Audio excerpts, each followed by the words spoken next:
les Walkers, bienvenue à Walkers Tribune, la tribune du bonheur, du partage, de la marche. Sans plus attendre, nous allons démarrer notre séance. Armement des toboggans, vous savez déjà. Serviette, bouteille d'eau. Vérification des portes en vis-à-vis, c'est-à-dire, on met le tapis en marche. Chacun met le tapis à son niveau. Vous pouvez augmenter un petit peu plus. Ce n'est que très bien. Et c'est parti pour minimum 1 heure de détente. Je vous avoue, je ne suis pas très en forme aujourd'hui, mais je vais quand même terminer ma séance, c'est-à-dire minimum 1 heure. Pourquoi je ne suis pas en forme? Figurez-vous que malgré toutes les précautions, je me suis fait un tour de rein. Comment? Je n'en sais rien. Je sais tout simplement que j'ai voulu m'asseoir. J'ai eu un petit mal. Et quand j'ai voulu me relever, c'était horrible. Je vais donc profiter de cette séance pour vous parler du mal de dos. Le mal de dos peut arriver à tout moment. Contrairement à ce qu'on pense, si très souvent il arrive qu'on attrape le mal de dos parce qu'on a soulevé nos deux charges, on a fait un faux mouvement, on a trébuché, on peut aussi l'attraper tout bêtement parce que ça ne va pas bien dans le ciboulot. Et très souvent, c'est ça. Vous dites souvent, j'en ai plein le dos. Quand vous en avez marre, ben oui. Quand on n'est pas bien dans la tête, c'est le dos qui en prend un sacré coup. Alors, quand ça vous arrive, surtout, pas de panique. La première chose à faire, c'est d'essayer d'écouter son mal. Si vous avez mal le matin, essayez d'écouter le mal, de voir jusqu'à quel degré vous avez mal. Ensuite, prenez une poche de glace que vous appliquez au niveau où vous avez mal pendant 15 minutes, 2 fois par jour. À côté, vous prenez un analgésique basique, je dis bien basique, du genre Doliprane, Efferalgan, mais vraiment un petit analgésique. Si pendant 3 jours, le mal n'est pas passé, alors là, vous pouvez consulter pour qu'on vous prescrive peut-être quelque chose de même plus fort, ou peut-être même des manipulations genre massage, kiné. Mais l'erreur à ne pas commettre, c'est de s'arrêter. Quand vous avez un mal de dos, oui, je sais qu'on a mal, tout ce qu'on voudrait faire, c'est se reposer. Ne faites pas cette erreur, vous ne guérirez jamais. Vous avez mal, certes, mais pour mieux guérir, il faut bouger. Si vous ne bougez pas, ne croyez pas que vous allez guérir. Non. Parce que en bougeant, vous allez solliciter les muscles. Et si les muscles sont en forme, votre mal de dos va partir comme il est venu. Par exemple, là, je suis sur le tapis. Mon mal de dos n'est pas terminé. Mais je vais quand même travailler. Tout ce que je fais, c'est que je vais passer un peu d'intensité. Parce qu'il ne faut pas non plus devenir, comment je vais dire ça, des extraterrestres. Vous montrer qu'on est trop fort, non. Travailler, oui, mais baisser un peu plus la cadence, l'intensité de votre vie. Voilà quelques conseils que j'avais à vous donner par rapport au mal de dos. Allez, c'est parti. Épaule basse, ventre gainé, et qui se déroule sur le tapis. Eh oui.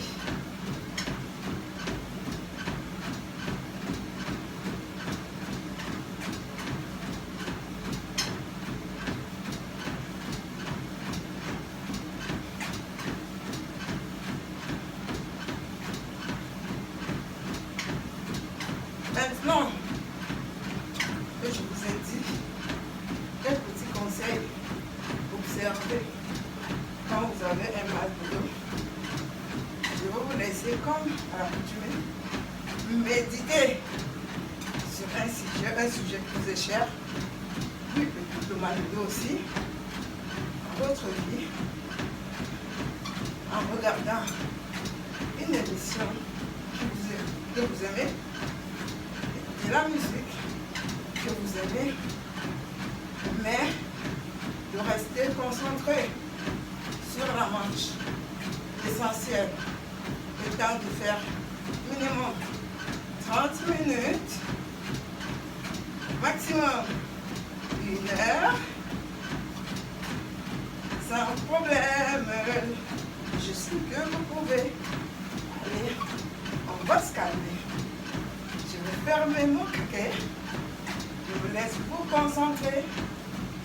Et rendez-vous dans 30 minutes. C'est parti.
Face aux enquêteurs qui insistent sur la gravité des faits, l'homme semble prendre les choses à la légère.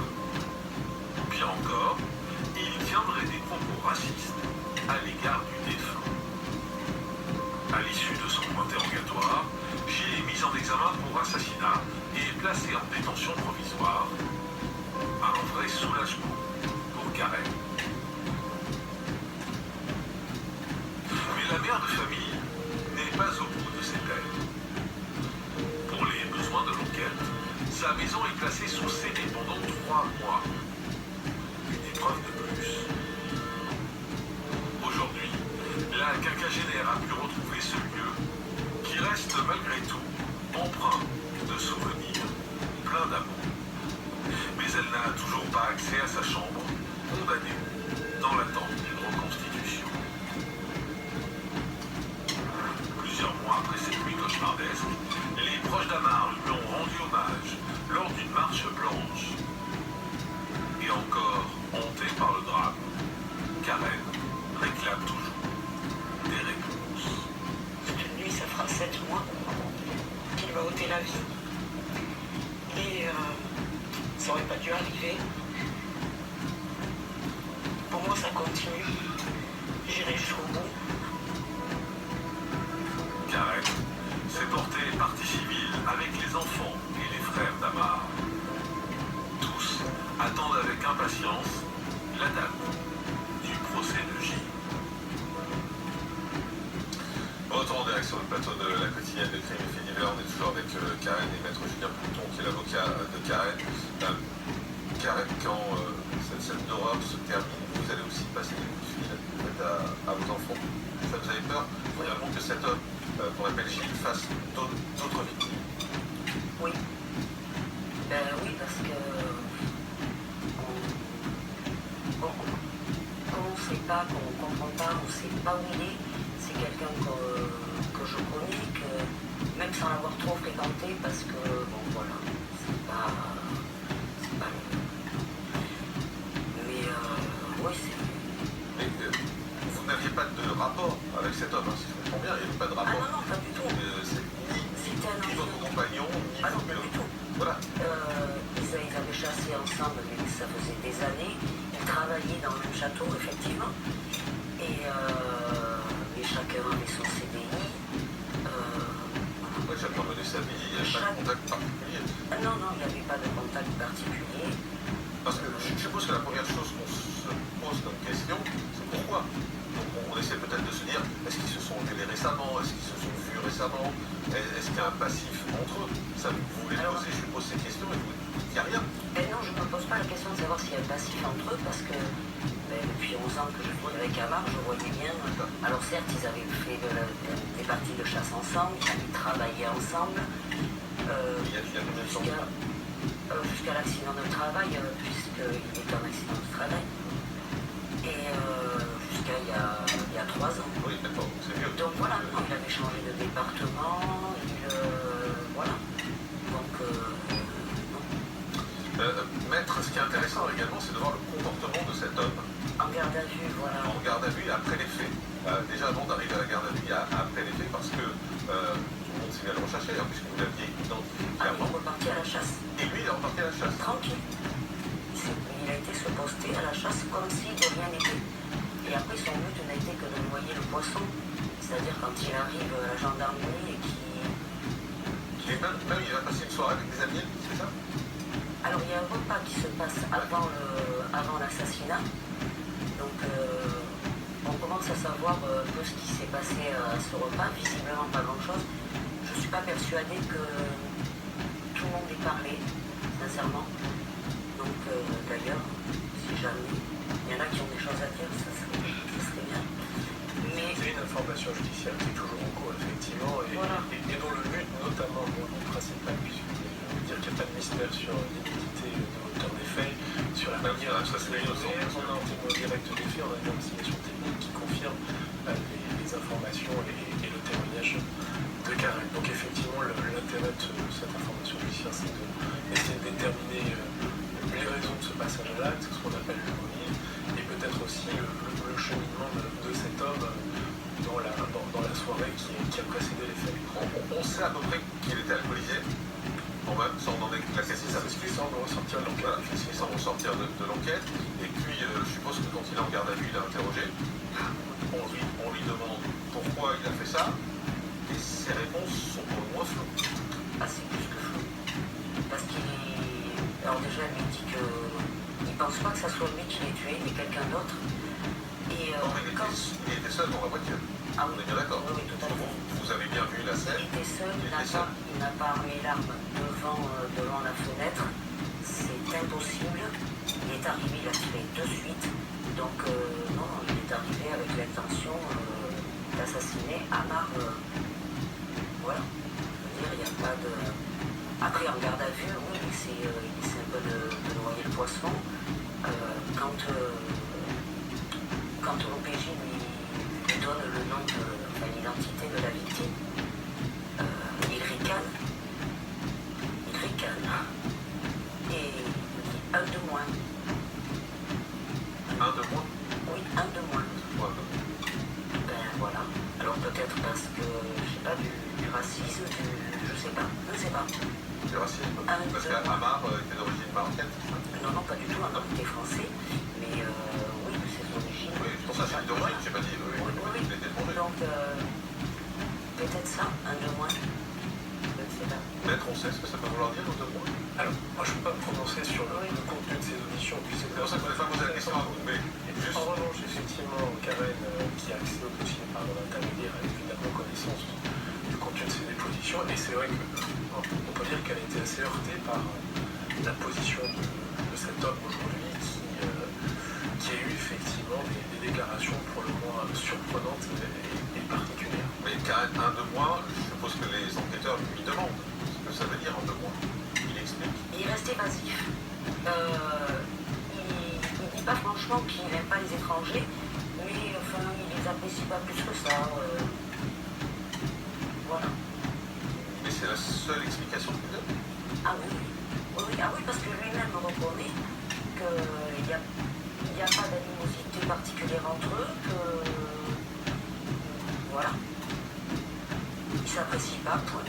Non, Mais enfin, ce qui n'est pas compréhensible, c'est pourquoi est-ce qu'il fait la démarche de venir, parce que j'ai bien compris que votre maison elle était un peu isolée. Donc ça veut dire qu'il faut prendre sa voiture, il faut venir avec une arme chargée, il faut faire de la route, il faut venir jusque chez vous, bien sûr. il faut prendre votre chemin. Donc il y a la volonté de venir Après, tuer lui, a Après, il priori. faut laisser les lieux parce que la maison est occupée par... Non, mais vous connaissez les lieux, mais il faut quand même venir. Enfin, il y a la démarche de venir, je viens Ce sont notamment des éléments qui ont conduit les enquêteurs et les magistrats instructeurs à tenir cette qualification d'assassinat, c'est-à-dire qu'effectivement il y a une notion de préméditation qui à ce stade est retenue dans le cadre de l'information. Est-ce que la notion de racisme, d'acte raciste a été retenue ou pas?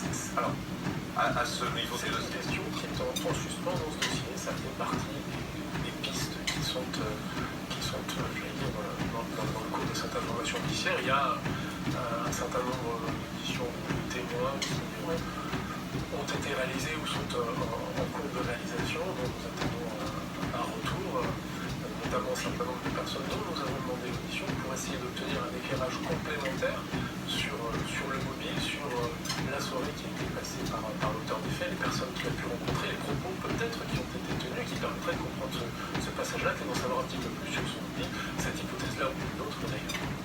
Mais l'autre, ça peut être quoi? Est-ce qu'il y a d'autres hypothèses? Alors, on ne sait pas. Ce que je sais par contre, et c'est sûr, c'est qu'à plusieurs reprises, lors de repas et de chasse ou avec des amis comme ça, c'était un peu dans ses habitudes de dire je le fumerai en parlant d'Amar. Alors tout ça c'est des... On vient de le dire après, Ouais. c'est très gentil de nous le dire après, avant, ça va peut-être aider. Par contre, on se dit aussi que peut-être que quelqu'un peut parler et ne passera jamais à l'acte, parce qu'aller tuer un homme, c'est quand même un acte. C'est autre chose que de dire ça dans une soirée où on est un peu alcoolisé. Non, mais c'était récurrent, ça faisait une bonne dizaine de fois quand même. Mais sans raison. Il n'a jamais expliqué à aucun. Voilà.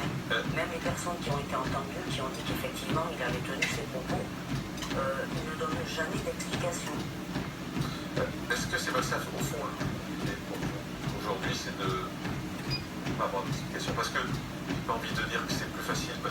pas le mot, mais disons que c'est plus compréhensible si une personne est tuée parce qu'on essaie de lui voler de l'argent, parce qu'on a un conflit avec elle.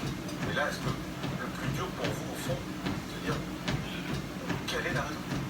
Non, le plus dur pour moi, c'est que Omar, 44 ans, papa de 5 enfants, qui me pleure aujourd'hui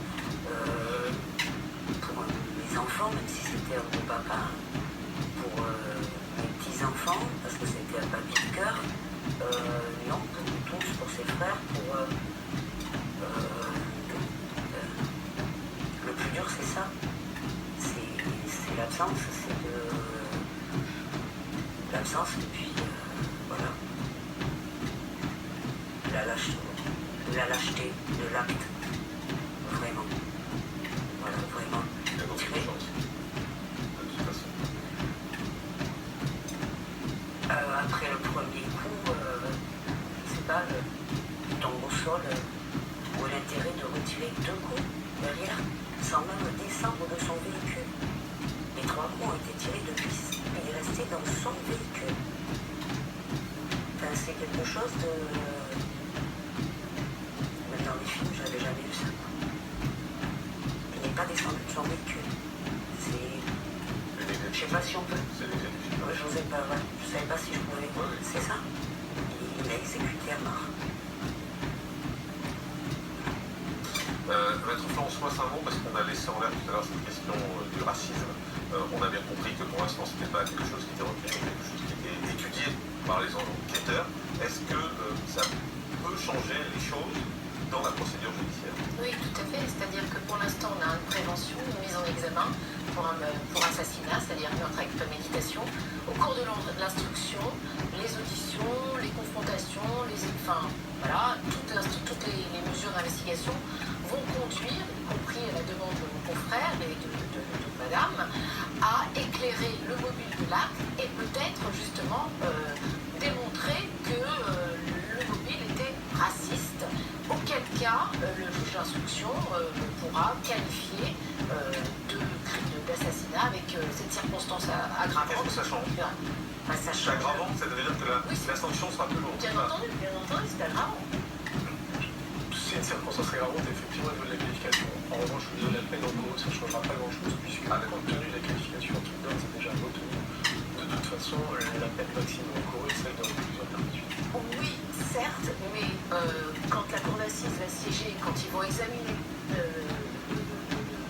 l'affaire, et si l'assassinat a pour mobile un crime raciste, même si le quantum, en théorie, n'ira pas au-delà de la réclusion criminelle, il n'en demeure pas moins que si c'est un crime raciste, dans le prononcé de la condamnation, la peine pourra être plus importante que si on s'en tient simplement à l'assassinat, si je puis dire. Voilà. Effectivement. Docteur Gilles-Marie Vallée, psychiatre, c'est vrai quand on entend Karen, il y a ces interrogations qui restent en suspens. Alors l'enquête va peut-être permettre, on l'a compris, d'éclairer la situation, d'éclairer les choses, mais Dans moins d'une minute, permanent. Ça reste... nous arrivons à notre première escale. 30 minutes. Pour vous qui allez nous quitter ici, bravo.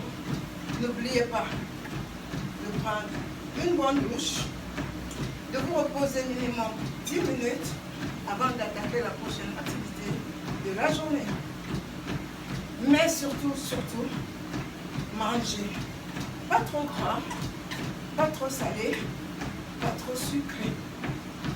Donnez de l'amour autour de vous et souriez à la vie. Bye bye. Pour ceux qui continuent, prochaine escale, 45. Bravo. Mais sachez que vous pouvez vous arrêter à tout moment. Vous avez déjà fait l'indispensable. Par contre, gardez un œil vigilant sur le tableau de bord. Contrôlez votre rythme cardiaque.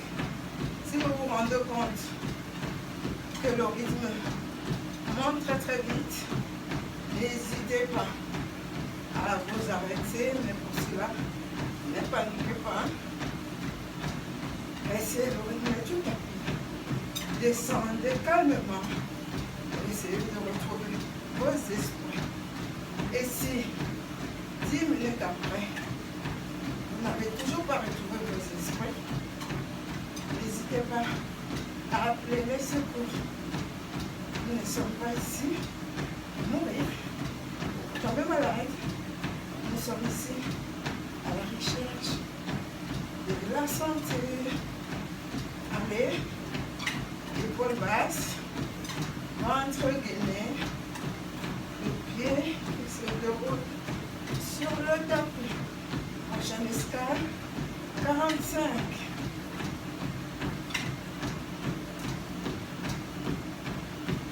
Ce qui s'est passé comme ça. Pouvait se passer. Alors, bien sûr, du drame horrible qui lui est arrivé. Et l'idée, c'est effectivement de pouvoir à un moment se dire, voilà, je ne pouvais rien faire d'autre. Les choses sont irréparables. En revanche, ce qui va être fondamental, c'est que justice puisse être rendue pour, au moins, apaiser, puisque les questions, peut-être, vont pouvoir trouver quelques réponses autour du pourquoi, etc. Parce qu'effectivement, sinon, voilà, les émotions, ces processus de réflexion vont continuer à vous empoisonner. Alors moi je crois que de toute façon maintenant, c'est comme ça, c'est... Mais c'est vrai J'aimerais plus qu'il y ait de réponses pour les enfants, les siens, les miens. Pour vous aussi, c'est important. Les enfants. Et Ouais, pour vous aussi, si j'entends bien ce qu'a dit Marie-Marie, pour vous aussi, c'est important d'avoir des réponses. Et ce qui est très singulier dans ce dossier, on le retrouve dans d'autres affaires de ce type, et c'est une des premières choses qu'on m'avait dit quand on s'est rencontrés dans le dossier, c'était ce sentiment effectivement de culpabilité qui paraît effectivement surprenant, parce que Très bien expliqué par le voilà, vous avez tout à fait expliqué, vous êtes face à une scène sur laquelle vous n'avez aucune capacité d'intervenir pour l'éviter, vous la subissez, vous êtes aussi victime dans cette affaire, indirect mais confronté à l'immédiateté de ces faits avec un état de sidération. A été posée d'ailleurs la question dans ce dossier de ce qui se serait passé si elle était restée sur place. Elle aurait potentiellement peut-être pu être également victime. Donc vous avez eu le bon geste et le bon réflexe. Mais c'est vrai que votre premier sentiment, votre première réaction a été ce sentiment de culpabilité par rapport au fait d'être allé vous réfugier dans la salle de bain en disant mais si j'étais resté peut-être que j'aurais pu empêcher les choses. Bien sûr que non. Et ça c'est important que ce soit dit, que vous l'entendiez. Mais c'est vrai que c'est une réaction qu'on retrouve souvent chez les victimes confrontées à de tels actes qui sont, voilà, il y a une expression qui est utilisée par des psychiatres, un coup de tonnerre dans un ciel serein. Alors là, c'est trois coups de tonnerre en pleine nuit, dans un ciel serein, il est 2h20 du matin, elle dort paisiblement avec son compagnon, il n'y a pas d'annonce d'un acte de violence, tout va bien, et d'un seul coup, on est confronté à un événement effroyable et sans. Un dernier mot, maître, les prochaines étapes judiciaires. Alors nous sommes dans une information judiciaire qui est relativement avancée, me semble-t-il. Une commission rogatoire est en passe de rentrée. Madame a rendez-vous avec un expert psychologue pour justement évaluer le retentissement de ces faits sur sa personne. Il y aura nécessairement dans ce type de dossier une reconstitution criminelle qui sera, je crois, importante pour aller au plus près de ce qui s'est passé, puis peut-être aussi confronter les déclarations de mise en examen à la réalité technique, scientifique qui va apparaître dans cette affaire. Et puis ensuite, dans quelques mois, nous l'espérons, ce sera le procès devant la cour d'assises de la Gironde. Merci beaucoup, maître. Merci, Karen. Bon courage. Et on espère que la justice va réussir de façon pour notre à apaiser un peu, même si je vais bien que vous avez répété plusieurs fois que vous aviez survécu avec tout ça aujourd'hui, mais un peu d'apaisement peut faire du bien. Merci. Merci beaucoup. Merci.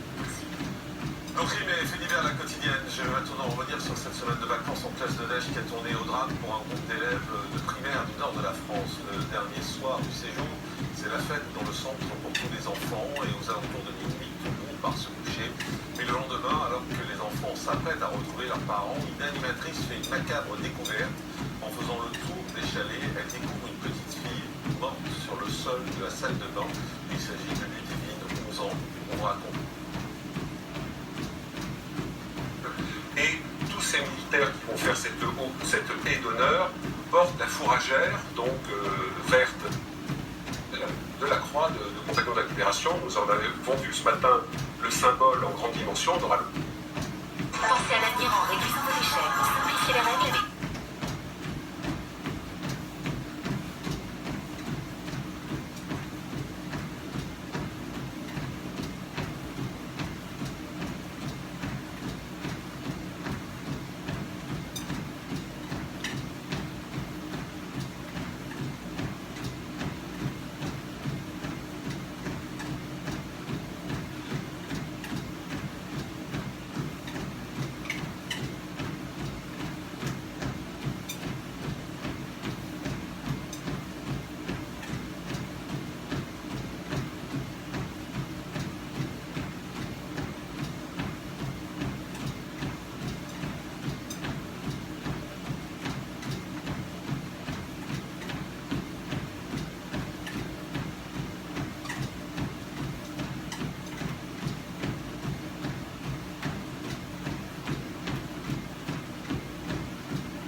l'instant des vacances en classe de neige qui tournent au drame, le lendemain d'une soirée de fin de séjour, alors que les enfants devaient rejoindre leurs parents, le corps de la petite Ludivine, 11 ans, est retrouvé sans vie.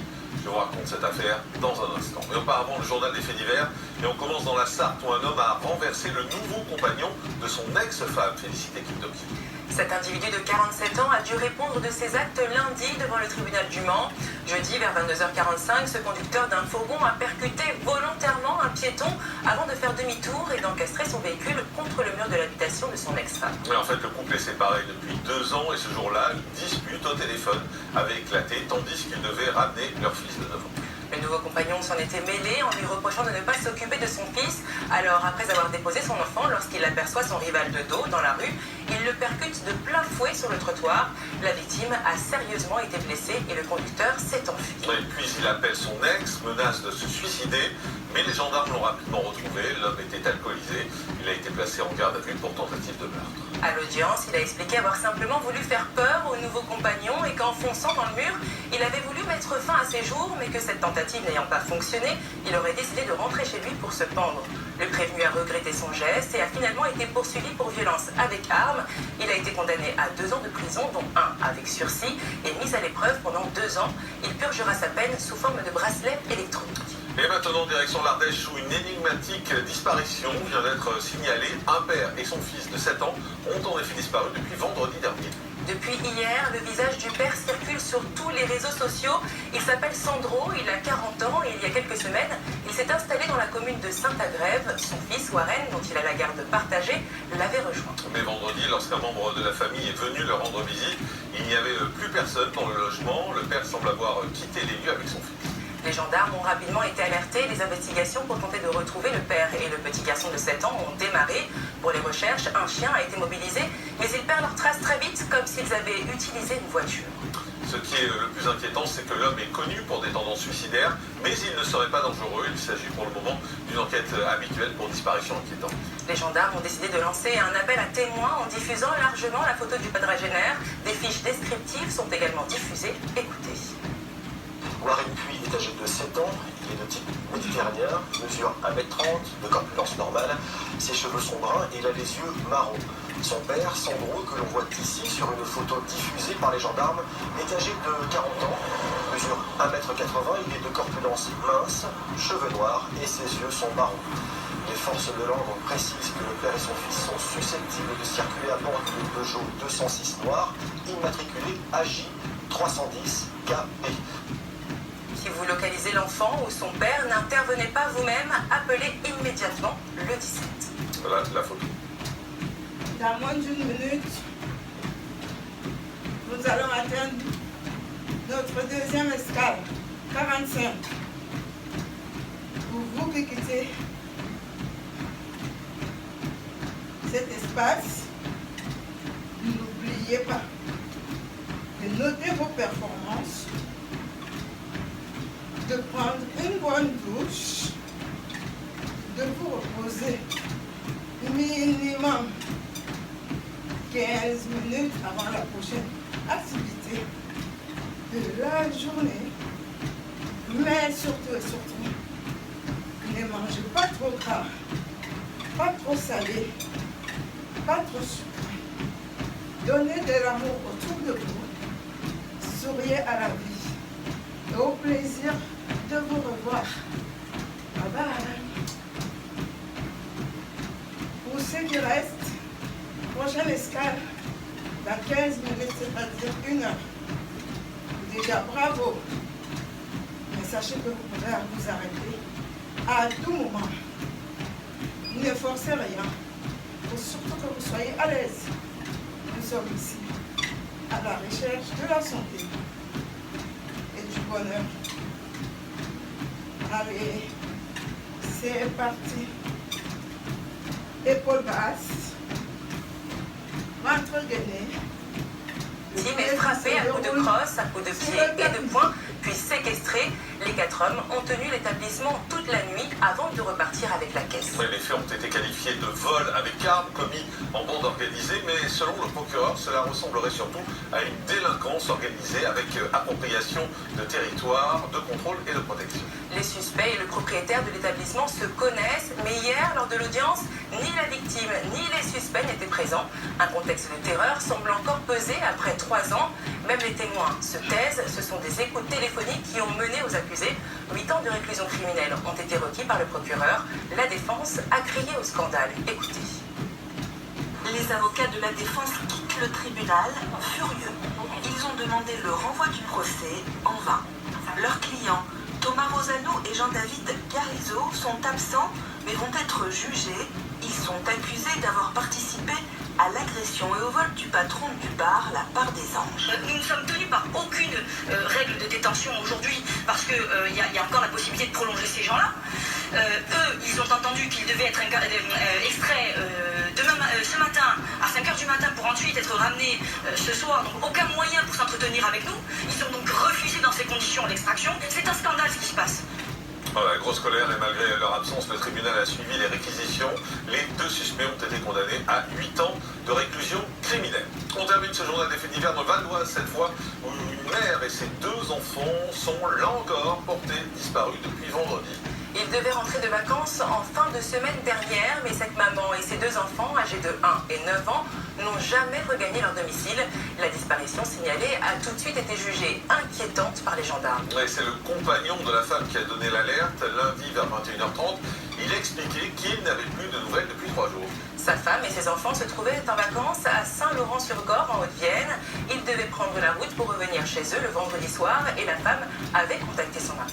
Mais le père de famille n'a plus reçu aucun appel ni message. La mère et les enfants ont été localisés pour la dernière fois donc à Besançon dans le Doubs. Une enquête pour disparition inquiétante a été ouverte et confiée aux gendarmes de la brigade territoriale de Louvre. Les investigations se poursuivent. Merci beaucoup, félicité. On vous retrouve demain en direct pour un nouveau journal des faits divers.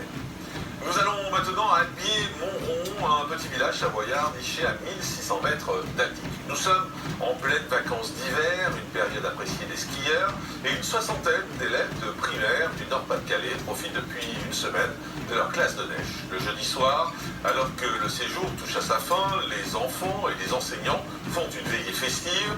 Après la fête, les animateurs couchent les enfants avant d'improviser un pot face au chalet. À minuit, les adultes vont se coucher, le chalet s'endort, mais quand le soleil se lève, Bruno, un instituteur, est réveillé en sursaut par une animatrice en panique. Elle a découvert une scène d'horreur. La petite Ludivine, 11 ans, est inanimée sur le carrelage de l'une des salles de bain. Après les premiers gestes de secours, Bruno est obligé de constater la mort de l'enfant. 20 minutes après la macabre découverte, gendarmes et pompiers arrivent sur les lieux et ils constatent aussi que Ludivine est morte, mais qu'elle est morte par strangulation. Tous les enfants sont alors auditionnés et pendant ce temps, Bruno, encore sous le choc, est au réfectoire. Une fillette arrive en pleurs vers lui et elle lui fait des révélations glaçantes. Elle dit que durant la nuit, quelqu'un s'est introduit dans sa chambre pour lui faire subir des attouchements. Elle va bientôt être suivie par 3 autres petites filles qui désignent toutes un seul homme, le cuisinier du centre. À Albier-Montrond, les gendarmes sont à la recherche du cuisinier, devenu leur principal suspect. Et ils vont vite faire le rapprochement avec un homme de 27 ans, découvert plus tôt le matin sur la route de Saint-Jean-de-Maurienne. Le boulanger du secteur, qui faisait sa tournée très tôt le matin, découvre le cuisinier qui se trouve au bord de la route, légèrement blessé parce qu'il a fait une chute. Il a une bouteille de pastis à côté de lui. Il est dans un état d'ébriété très avancé. Les gendarmes, ignorant qu'il s'agissait de l'auteur présumé du meurtre de Ludivine, avaient conduit cet individu à l'hôpital pour qu'il se fasse soigner. Mais après la découverte du corps de Ludivine au chalet, ils décident de retourner le voir sur le champ. Ils vont à l'hôpital interroger le cuisinier. Là, le cuisinier va avouer ce qu'il a fait. L'attitude de mon client va être, dès le départ, dès qu'on va le questionner sur les faits, de reconnaître, d'assumer l'intégralité réalité des faits qui lui sont reprochés. C'est quelqu'un qui ne va jamais chipoter. Le cuisinier raconte alors, dans les détails, son périple macabre, la nuit précédente, dans les dortoirs du chalet. Il s'est rendu dans les différents dortoirs en allumant la lumière, en l'éteignant, attirant certaines petites filles dans la salle de bain pour des attouchements et parfois se rendant également dans le lit d'autres fillettes. Ensuite, il est allé agresser Ludivine. Ludivine s'est rebellée en disant qu'elle allait le dénoncer. Et là, il l'a étranglée. Entre chaque agression de fillette, le cuisinier explique qu'il va boire des pastis dans la cuisine du centre de vacances. Et le meurtre de Ludivine n'arrête en rien son carnage. Le cuisinier avoue persévérer dans l'horreur. Ludivine était l'avant-dernière petite fille qu'il a agressée. Derrière, il y a eu une autre petite fille à qui il a dit dans le couloir j'ai tué ta copine. Puis vers 5h du matin, après avoir agressé 7 fillettes et tué Ludivine, il s'enfuit. Le cuisinier quitte alors le chalet imbibé d'alcool. Il erre sur les routes, tellement ivre qu'il se blesse et dit vouloir rentrer à Toulouse à pied. C'est quelqu'un qui est complètement effondré, qui est complètement dépassé par l'atrocité du crime qu'il a pu commettre. Après ses aveux, les gendarmes le placent immédiatement en garde à vue.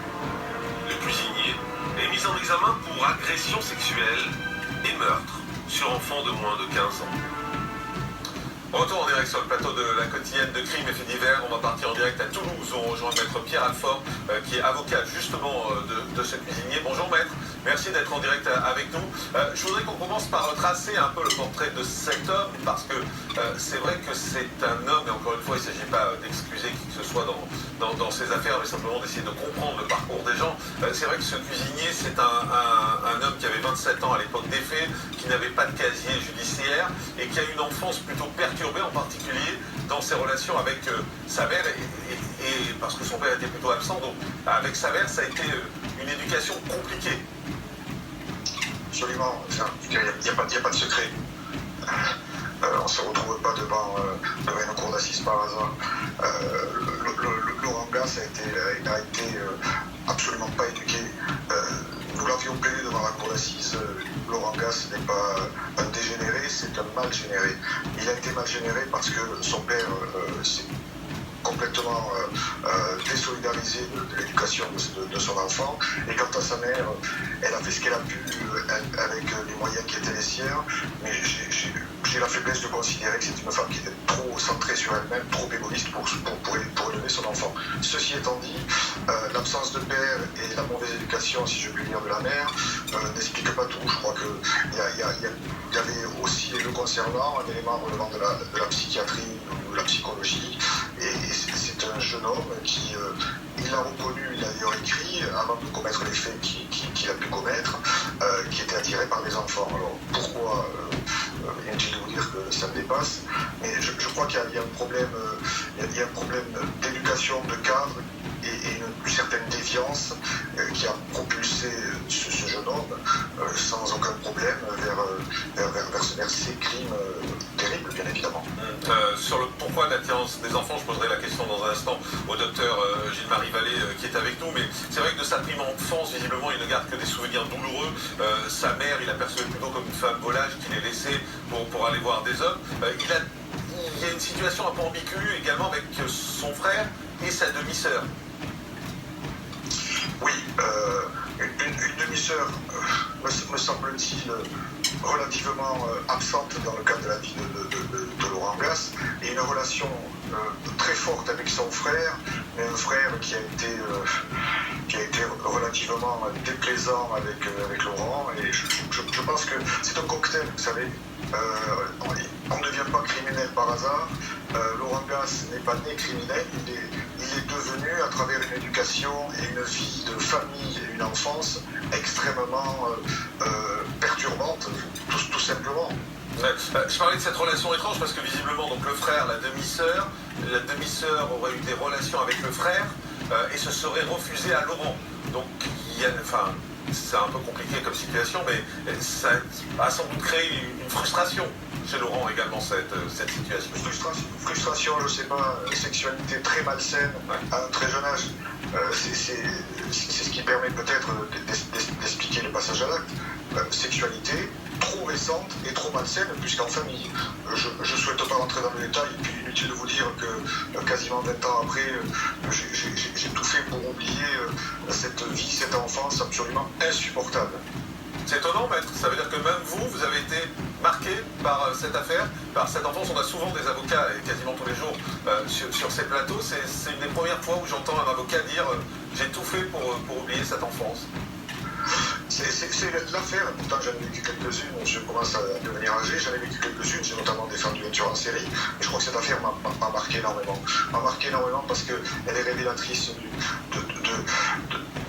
d'un meurtre qui touche à l'innocence et qui touche également un enfant, en l'occurrence Laurent Gasse, qui était devenu un homme, touché également par une sorte de grande injustice. Et j'ai la faiblesse de considérer que cet homme, même s'il a reconnu les faits et complètement assumé les faits qui lui étaient reprochés, a été aussi, pardon de le dire, victime de son passé, victime de son enfance.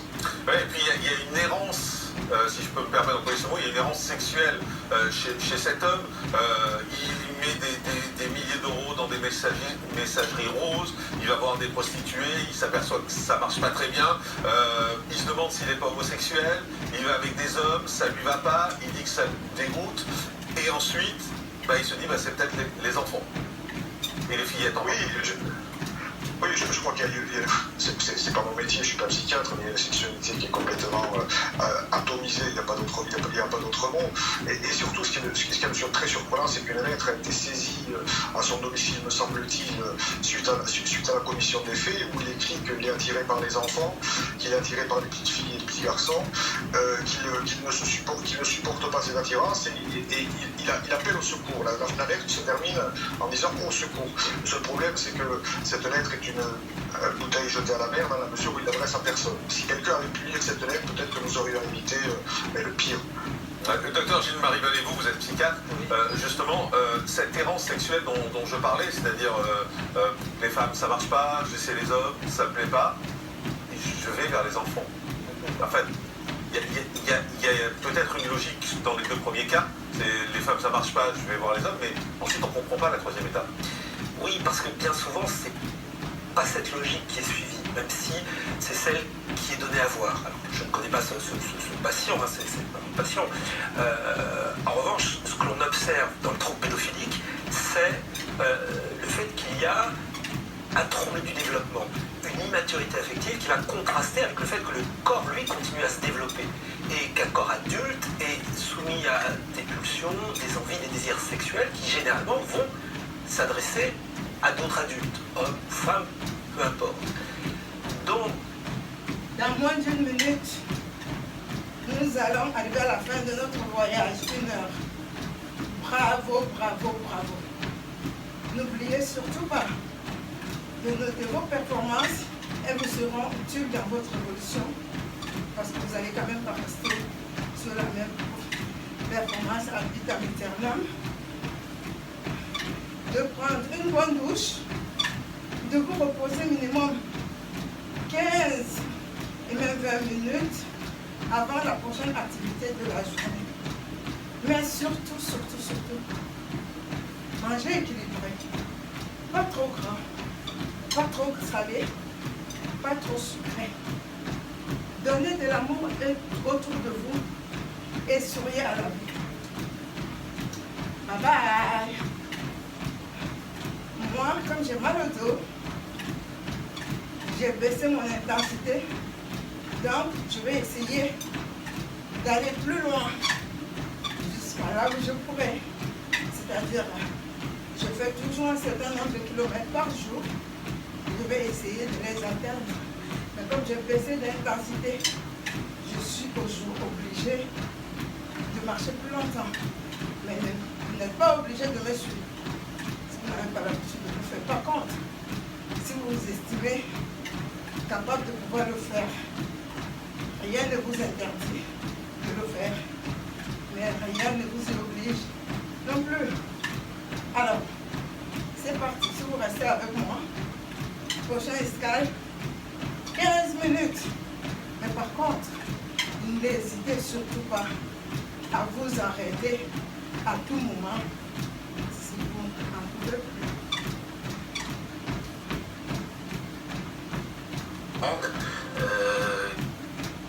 Gardez un œil sur le compteur, contrôlez le rythme cardiaque, c'est très très important. Et de temps en temps, hydratez-vous. Pour lui, il parlait très simplement. Il était tellement jeune, et comme on dit, il n'avait pas la gueule de l'emploi. Honnêtement, c'était un monsieur tout le monde. Si on l'avait croisé dans les rues, c'était monsieur tout le monde. Il était, voilà, comme moi, comme n'importe qui, quoi, je veux dire. Et là, ça a été un choc. Selon les experts psychologues, le cuisinier est totalement responsable de ses actes. Il n'y a aucune altération du discernement. Le président de la Cour le somme alors de raconter cette nuit d'horreur. C'est quelqu'un qui va tout dire, qui attend ce moment pour se livrer, pour livrer cette terrible vérité, cette terrible réalité aux victimes. Ce qui a été le plus marquant et le plus poignant, ça a été la description de l'acte fatal contre Ludivine, où il n'y a aucun détail qui nous a été épargné. Après le rappel des faits, c'est au tour de Bruno de raconter la classe de neige. Un moment délicat pour l'instituteur, sa responsabilité d'enseignant est en effet au cœur des débats. Comment se fait-il qu'aucun adulte n'ait rien entendu la nuit du drame? J'avais le sentiment d'être jugé moi-même dans mon métier. J'avais même oublié que c'était le cuisinier qui était à côté de moi pour juger. Je pensais que c'était moi le responsable. Après 3 heures à la barre, Bruno sort de la salle d'audience épuisé, mais soulagé. Le procureur a écarté sa responsabilité. Avant la fin des audiences, le meurtrier présumé formule des excuses aux familles présentes dans la salle. Comment on peut pardonner? Je sais pas. Pardonner ça? Non, je crois pas, non. Moi, je peux pas. Après une semaine de procès et 4 heures de délibéré, le verdict tombe. Le cuisinier est condamné à 30 ans de prison sans peine de sûreté. Un verdict en deçà du réquisitoire de l'avocat général qui réclamait 30 ans de prison assorti d'une peine incompressible de 22 ans. Retour en direct sur le plateau de la quotidienne de Crimes et Faits divers avec toujours Maître Pierre Alfort, avocat de ce fameux cuisinier qui est à Toulouse. Maître, comment vous l'avez vécu ce procès? Très mal. Très mal. Ça a été une énorme souffrance pour l'homme, le jeune homme que j'étais à l'époque. Il y avait beaucoup de pression médiatique, mais surtout la pression des familles, justifiée d'ailleurs, la pression des familles.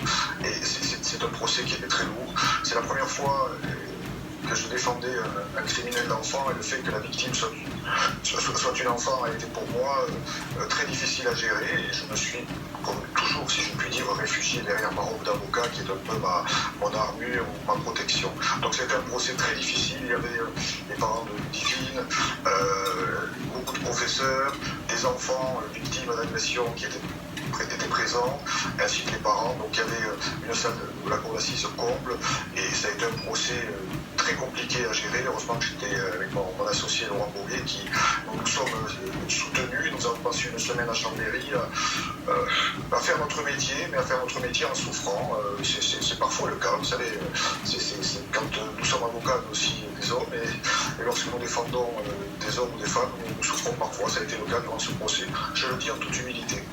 Oui, et en toute franchise, je le disais tout à l'heure, c'est assez étonnant, Maître Françoise, c'est vrai qu'on a le sentiment parfois que c'est un espèce de robot, l'avocat, parce qu'on voit défendre des causes qui parfois sont indéfendables, mais là, voilà, on sent que ça a touché quelque chose chez Maître Pierre Alfort. C'est très intéressant ce que dit mon confrère. C'est vraiment, on est au cœur du métier. Combien de fois on nous demande, mais comment vous pouvez défendre quelqu'un, etc. Et souvent on explique, mais nous, on défend parce que on défend, on n'est pas là à adhérer à des actes. On défend un homme, on ne défend pas son acte, on ne justifie pas. On essaye justement de porter sa parole, d'expliquer un itinéraire, d'expliquer une histoire, comme l'a expliqué mon confrère très justement, c'est-à-dire une enfance, ce qui peut amener quelqu'un à commettre l'horreur, l'ignominie. Et nous, au milieu de tout ça, quelquefois, c'est très compliqué.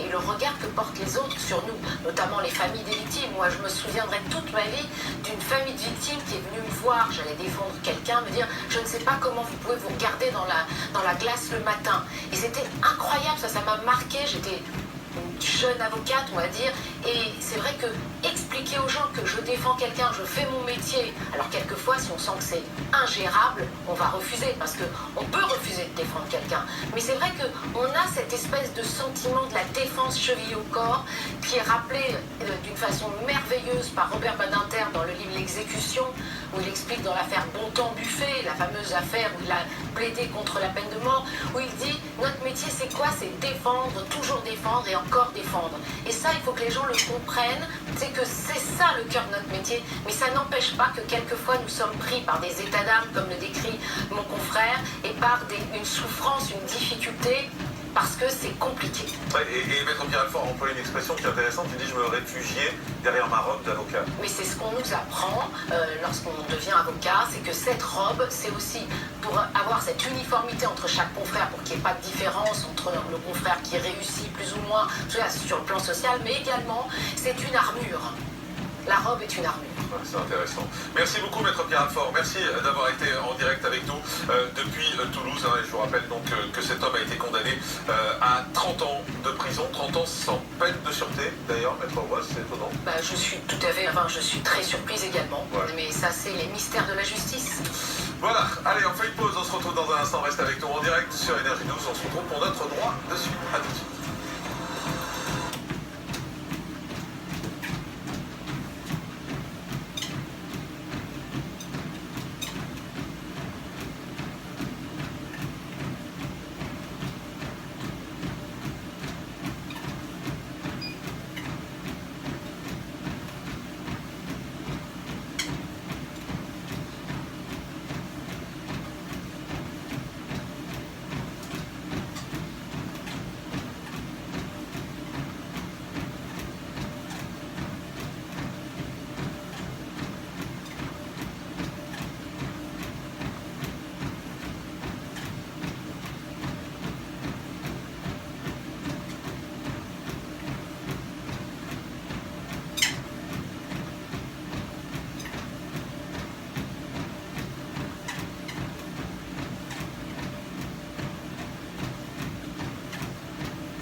bravo, bravo, bravo, bravo.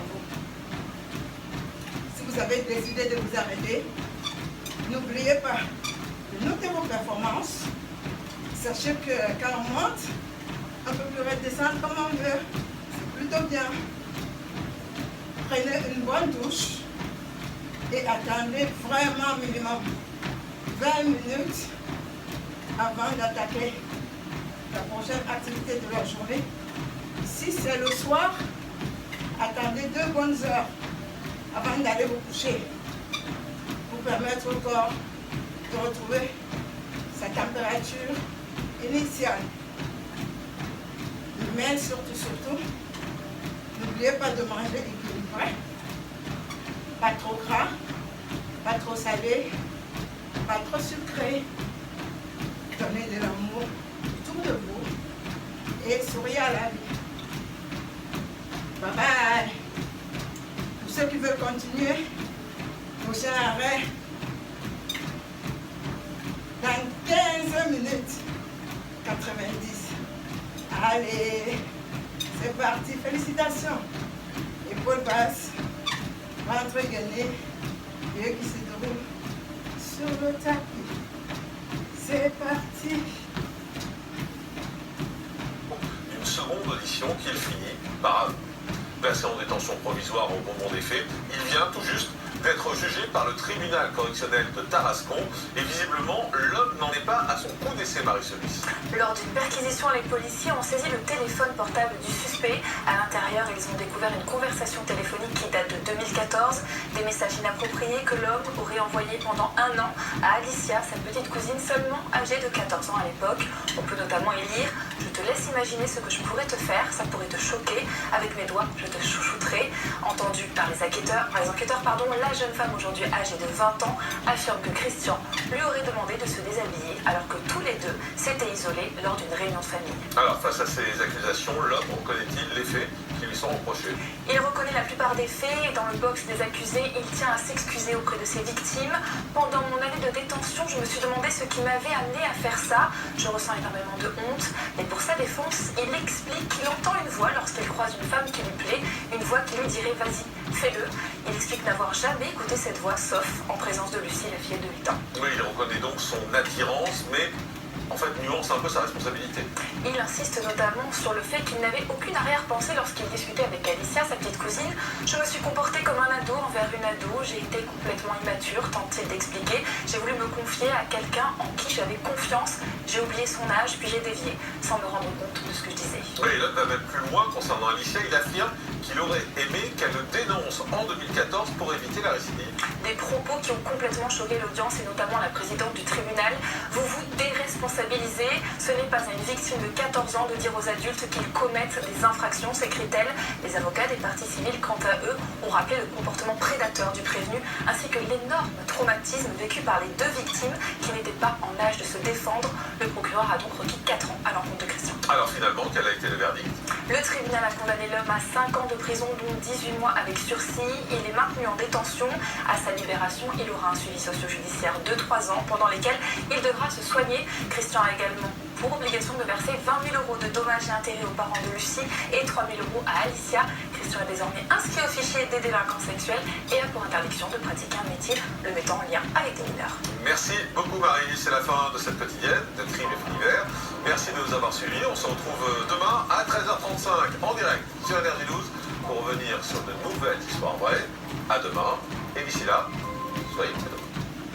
Grosse bataille comme celle de Bir Hakeim jusqu'à la fin, jusqu'au débarquement de Provence. Et puis c'est une histoire qui en plus est d'autant plus incroyable et qui peut faire écho à ce que beaucoup de familles françaises ont connu, qu'il est lui-même le fils d'un militaire, d'un général, et que ce général avait lui choisi le régime vichiste. Et donc ils ont eu 2 destins, le père et le fils, totalement opposés, déchirés comme de nombreux Français, comme de nombreuses familles françaises. Et d'ailleurs, à la fin, alors il se trouve que le père d'Hubert Germain va finalement être mal considéré, enfin le régime de Vichy finalement le déporte, l'expédie, et puis il finira par revenir en France, accueilli par son fils Hubert Germain qui organise une petite cérémonie à la gare. Mais en fait, le père d'Hubert Germain ne se remettra jamais vraiment de cela. Il aura toujours une forme de culpabilité et à l'inverse de la carrière incroyable qu'a connue son fils dans la Résistance. Henri Veil, où se trouve en ce moment Emmanuel Macron à l'intérieur de la crypte? Il se trouve effectivement au centre de la crypte et il remet cette fameuse croix de Lorraine dont nous parlions tout à l'heure sur le cercueil d'Hubert Germain, croix donc qui a été réalisée par un ébéniste à partir d'une poutre du XIIIe siècle en chêne qui s'est effondrée de Notre-Dame de Paris. Il y a aussi beaucoup dans cette journée de symboles et en voici un supplémentaire. Et seul le président de la République a la possibilité lors de cette cérémonie de se recueillir devant la dépouille du dernier compagnon de la Libération. Général Pellistrandi, grâce aux images, on a le privilège d'avoir pu partager quelques secondes de ce moment où les Français ont pu voir. C'est important. Tout à fait. Et cette crypte est un endroit extrêmement fort en termes d'émotion parce que c'est derrière la nation combattante, la nation qui a souffert. Ce sont 17 destins individuels. Pour les uns tragiques, on peut penser à Berthier Albrecht. Pour d'autres lumineux, comme Hubert Germain, qui meurt dans sa 101e année. Mais tous ont comme point commun d'avoir choisi de combattre pour la liberté. Et là, c'est très important parce que le président de la République, vraiment, il est confronté à l'histoire. Et je crois que c'est une chose qui, à ce plan humain, est extrêmement fort. Vous voyez, je voyais aussi le visage des chefs d'état-major. Parce que, donc, nous, officiers généraux, mais les officiers, les militaires qui sont là, nous savons que, en 1940, il y en a qui ont failli. Il y a cette responsabilité, je dirais encore plus pesante. Nous n'avons pas le droit de faillir parce que, effectivement, certains ont failli. On peut penser d'ailleurs au maréchal Pétain. Et puis d'autres, comme Hubert Germain, comme les 17, les 16 qui l'entourent et les 1038 compagnons de la Libération, eux, ont choisi de combattre. Et je crois que c'est aussi extrêmement important. C'est un moment où vous êtes confronté à la vérité, à la réalité et à l'exigence d'agir pour la France. Patrick Sauce, vous assistez à cette cérémonie d'hommage aux compagnons de la Libération et à Hubert Germain. On a été tous saisis par l'émotion devant la télévision, ici même en plateau, au moment de l'entrée du cercueil dans ce mémorial du Mont Valérien. J'imagine que sur place, le moment était encore plus fort. Très très intense, j'imagine. Et je sais que si vous regardez BFM TV en ce moment en direct, c'est que vous vous intéressez de près ou de loin de l'histoire de France. Et cette image du cercueil qui disparaît, moi je suis un petit peu en diagonale, mais je vois très bien l'entrée de la crypte. Et ce moment où les militaires qui portaient le cercueil font un petit pas de côté et laissent le cercueil disparaître dans un silence juste après avoir entendu le chant des partisans. C'est quelque chose qui restera. C'est quelque chose qui restera pour tous ceux qui ont vu ça ici en vrai, si je puis dire, mais également ça restera dans les livres d'histoire. Et il se trouve que c'est tombé sur Hubert Germain. Il se trouve que c'est tombé sur Emmanuel Macron, président de la République en 2021, mais c'est beaucoup plus fort que ça. Et on sent que ce moment nous oblige tous, parce qu'effectivement, des gens ont failli, et puis d'autres gens ont payé leur vie ici. Valérien et puis d'autres encore, ont choisi très tôt dans cette guerre, alors que évidemment rien n'était écrit, ou plutôt on annonçait des pages extrêmement sombres. Il faut s'en souvenir, et effectivement c'est à nous finalement. Je vois des gens qui sont assez jeunes, je vois des familles de compagnons qui ont dû penser à leur histoire personnelle lorsqu'ils ont vu le cercueil d'Hubert Germain disparaître dans la crypte. On sent une responsabilité sur nos épaules à tous finalement. Patrick Sauce en direct de son Valérien. Ulysse Gosset, on voit très souvent les visages de ses enfants, de ses familles, de compagnons de la Libération qui sont venus assister à ce moment. On voit également le chef de l'État qui vient donc de sortir de cette crypte où il s'est recueilli auprès du cercueil d'Hubert Germain. Oui, et vous avez prononcé le mot-clé famille. C'est la famille d'Hubert Germain, d'une certaine manière, la famille de la France, mais surtout les proches, les petits-enfants, les enfants. Et vous vous demandez tout à l'heure pourquoi il n'est pas public. Le public, en théorie, il était à l'Arc de Triomphe. C'était un petit peu comme les obsèques dans l'église, le rituel de l'enterrement. Et là, on est au cimetière, et c'est une cérémonie beaucoup plus intimiste, beaucoup plus privée, même si elle a lieu en présence du chef de l'État, des chefs d'état-major. Mais on a voulu donner ce caractère solennel, très sobre et limité dans l'assistance, pour préserver justement cette possibilité de recueillement dont le summum a été atteint lorsque le président est entré dans la crypte et a remis cette croix taillée dans le bois de Notre-Dame. C'est cérémonies d'aujourd'hui, les 2 cérémonies conjointes du 11 novembre, hommage à tous les soldats morts pour la France, et à Hubert Germain. Et donc c'est effectivement, quand on voit cette immense croix de Lorraine, cet endroit absolument impressionnant, qui finalement traduit la volonté du chef de l'État de transmettre l'histoire pour mieux comprendre le présent. Et on a vu au cours des derniers jours, des dernières semaines, combien l'histoire avait surgi dans la campagne présidentielle. On ne peut pas ne pas en faire état, parce qu'effectivement, la question de la résistance, la question des Juifs, de Pétain, du rôle de la France dans les déportations a été un élément essentiel, et la polémique est loin d'être achevée. Et le président a voulu en fait incarner, je dirais, la mémoire officielle, la mémoire de la France. Il est dans son rôle de chef de l'État, c'était lui, c'était effectivement le moment où lui était chef de l'État. Ça aurait pu être un autre chef de l'État, mais on voit bien qu'il a voulu, je dirais, lui donner un sens particulier et un impact important à la mesure finalement de la période troublée que traverse la France, où les Français ont besoin de repères. C'est peut-être ça le plus important. Les gens ne savent plus où va le monde. La France est en difficulté. Elle est confrontée à des crises, à la crise sanitaire, mais à d'autres crises aussi. Et donc le fait d'avoir des repères historiques comme celui-ci, et comme l'exemple de ce combat de la libération, est fondamental pour les générations actuelles, pour la jeunesse en particulier, qui au fond ne connaît pas grand-chose de cette histoire qui date de plus d'un siècle. Histoire lointaine pour les plus jeunes générations, c'est certain. Général Jérôme Pellistrandi, justement, comment faire perdurer l'esprit des compagnons de la libération? Ça va être le grand œuvre aujourd'hui, dire on a tourné une page et on ouvre un nouveau chapitre.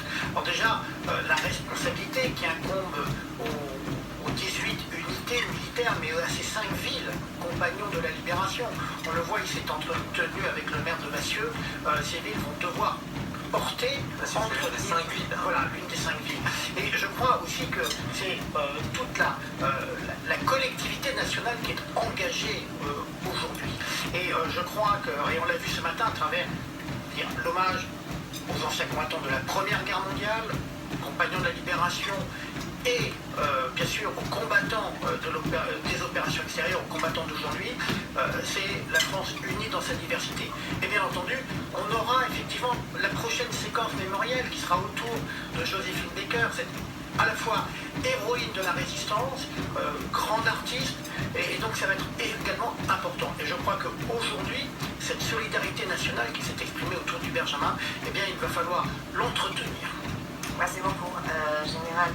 Henri Bell, vous avez, alors que le chef de l'État quitte le Mont-Valérien, une anecdote à partager avec vous? Oui, c'est une anecdote que Hubert Germain m'avait racontée la dernière fois où je l'ai rencontré, les larmes dans les yeux. Un homme qui a été ministre ensuite sous la présidence Pompidou. En 1944, il débarque en Provence. Et puis, avec sa hiérarchie, il demande à sa hiérarchie l'autorisation d'aller voir ses parents, parce qu'il sait que ses parents, il ne sait pas que son père est en camp de détention en Tchécoslovaquie, et il arrive à trouver le lieu de résidence de sa mère et de sa sœur. Il frappe, il entend un pas lourd, une dame qu'il ne reconnaît à peine alors qu'il l'a quitté il y a 4 ans, ouvre et lui dit « Bonjour lieutenant ». Elle ne reconnaît pas son fils, et elle ajoute « Quelle mauvaise nouvelle venez-vous nous apporter ?» Et sa sœur, à ce moment-là, s'approche de sa maman et lui dit « Mais c'est Hubert, maman ?» En 4 ans, les choses ont tellement changé.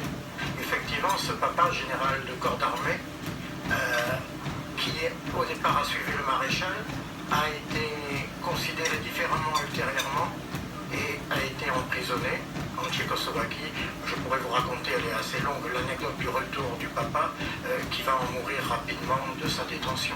Incroyable anecdote. Général Jérôme Pellistrandi, quelle était l'idée du général de Gaulle en créant les compagnons de la libération? Alors, il y a derrière plusieurs idées.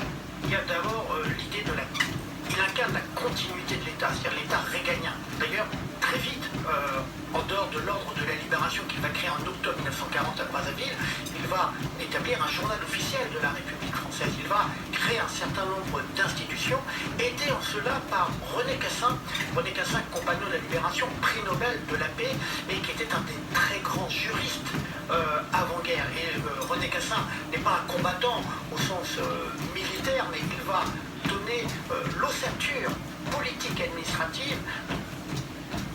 Dans moins d'1 minute, nous allons faire 1h30 de marche. Bravo, bravo, bravo, bravo. C'est vraiment un exploit. Avant de vous arrêter, n'oubliez pas de prendre vos performances. C'est très important pour voir votre évolution. De prendre une bonne douche, de vous reposer 20 minutes minimum avant la prochaine activité de la journée. Si c'est le soir, attendez 2 bonnes heures avant d'aller vous coucher. Mais surtout, mangez pas trop gras, pas trop salé, pas trop sucré. Donnez de l'amour autour de vous et souriez à la vie. Moi, mon tapis s'arrête à 5 minutes. Donc, il me reste 10 minutes. Je vais essayer de les terminer avant d'arrêter. Alors, au revoir. Mais, si vous voulez continuer avec moi, ce n'est pas de refus, mais surtout, ne vous sentez pas obligé, ne forcez rien. Et c'est parti. Dans 10 minutes, fin de la séance. Épaules basses, ventre gainé, pieds qui se déroulent sur le tapis. Gardez un œil vigilant sur la fréquence cardiaque. Il ne faut pas qu'elle grimpe rapidement, si c'est le cas. Baissez l'intensité et arrêtez-vous de temps en temps. Hydratez-vous. Santé.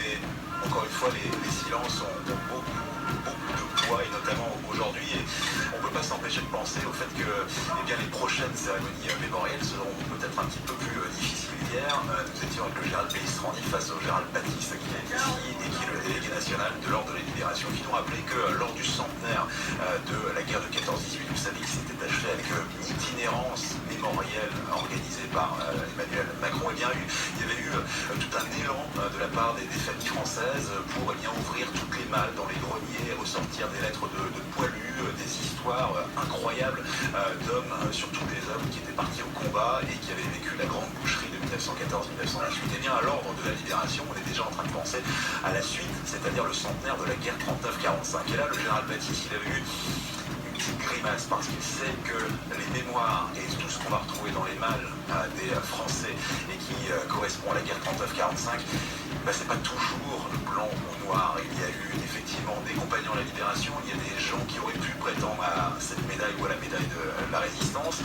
et puis il y a ceux qui ont choisi pour toute une guerre ou pour quelques instants une forme de lâcheté ou qui ont failli. On n'est pas grand nombre, pas grand chose pour les juger maintenant, mais il y a effectivement un petit malaise par rapport à ces 100 ans qui vont revenir dans une quinzaine d'années, mais à l'Ordre de la Libération on y pense déjà, et effectivement ce type de cérémonie, mais aussi les témoignages encore à faire par vidéo ou avec des itinérances dans les musées, et surtout ce passage témoin aux plus jeunes va être très important dans l'objectif justement de ces commémorations et de se souvenir de cette guerre 39-45 qui n'a absolument pas été facile pour les Français, quel que fut leur choix.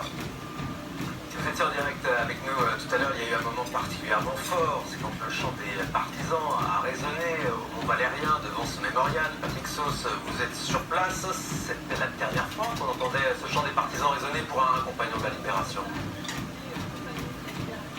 Ça fait toujours quelque chose. Moi j'ai des grands souvenirs, notamment pour la cérémonie aux Invalides, pour Daniel Cordier, pour Stéphane Hessel aussi. Personnellement, moi, ça me prend toujours au trip, pardonnez-moi de parler comme ça, et effectivement c'était la dernière fois qu'on entendait ces vers de Maurice Drouillon et de son neveu Joseph Kessel. Ami, si tu tombes, un ami sort de l'ombre à ta place. Ça c'est toujours quelque chose, et ça peut être rechanté et relu de façon universelle, vraiment. Et lorsqu'on entend, et on les a félicités lorsqu'ils sont passés, les hommes du cœur de l'armée française, c'est quelque chose parce que c'est le dernier son qu'on a entendu juste avant la toute dernière image, c'est-à-dire vraiment, vous nous voyez, nous on est un peu en diagonale, vous voyez encore les personnalités qui sont là, on a vu ce cercueil disparaître pour quelques secondes. Et effectivement, l'émotion était intense. Encore une fois, ce sont les seuls mots qu'on a entendus avec ceux de la Marseillaise, et ça valait tous les discours. Patrick Sauce en direct du Mont-Valérien. Général Pellistrandi, mais vous aussi, Henri Veil, qui avez donc pu discuter avec Hubert Germain à de nombreuses reprises. Cela lui correspondait aussi, cette cérémonie qui a été respectée, codifiée par le général de Gaulle? Oui, je crois que ce qu'on a vécu s'inscrit pleinement dans cette séquence, je dirais, inaugurée le 11 novembre 1945 par le général de Gaulle. Et je crois que le silence et ce silence correspond à ce que tous les compagnons de la libération rescoutés, et en particulier ceux qui n'ont pas su qu'ils étaient compagnons de la libération parce que morts au combat ou exécutés par les Allemands. Et c'est très curieux parce que le chant des partisans est aussi un très beau symbole. C'est Anna Parly, qui est une musicienne d'origine russe, qui va composer ce chant en 1940. Et il se trouve que, au départ, c'est un chant qui est sifflé, il n'y a pas de parole. Et en 1943, le gros intérêt du chant des partisans, c'est que le sifflement fait qu'il passe le brouillage allemand. Et donc pour la BBC, ça permet, en fait, c'est le gimmick sonore qui va permettre d'adresser aux Français une émission pour les Français. Et très vite, effectivement, Joseph Kessel et Maurice Druon vont rédiger pratiquement dans la nuit les paroles qui vont se plaquer sur cette musique composée par Anna Parly, qui va être chantée après par Germaine Sablon, aussi un peu comme Joséphine Baker, une artiste qui va choisir de résister. Et c'est vrai que ce chant des partisans, d'ailleurs c'est très intéressant, qui est transcourant parce qu'il associe aussi bien les militaires d'actifs, les résistants des forces françaises de l'intérieur, les communistes, les ouvriers, et il va effectivement devenir ce symbole donc de la résistance. Voilà pour cette page de l'histoire qui s'est tournée en direct sous nos yeux cet après-midi sur BFM TV. Merci à Jérôme Pellistrandi. Je rappelle que vous êtes rédacteur en chef aussi de la revue Défense Nationale. Merci à Henri Veil, vous êtes écrivain, on rappelle vos ouvrages Résister à 20 ans ou encore Les Compagnons de la Libération de la 13. Amandine Atalaya, vous restez avec nous. On va évidemment dans un instant revenir sur tous les moments forts de cette cérémonie d'hommage et d'adieu à Hubert Germain, dernier compagnon de la Libération qui nous a quittés en octobre dernier. Et aujourd'hui donc la France lui a rendu cet hommage solennel. Les moments forts à revoir dans un instant sur BFM.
Dans un peu plus d'une minute, Je vais arriver à la fin de ma séance, 1h40.